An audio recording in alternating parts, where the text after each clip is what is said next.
अस्सलाम वालेकुम। मैं इस वक्त मौजूद हूँ फेज़ 8 कराची। ये आप देख सकते हैं, ये वाटर टैंकर्स बारिशों के बाद जो ये फेज़ 8 के नालों में जो पानी खड़ा हो चुका था, वहाँ पे कुछ टैंकर्स ने, आप ये देख लें, टैंकर्स का नंबर भी नोट कर लें। ये इसके ड्राइवर्स वगैरह यहाँ पे खड़े हुए हैं। ये काफ़ी दिनों से ये सिलसिला चल रहा है।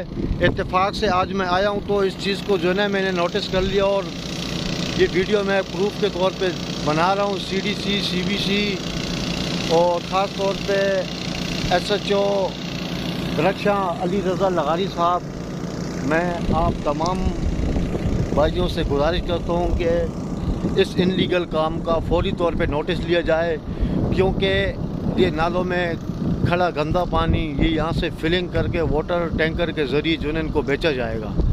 तो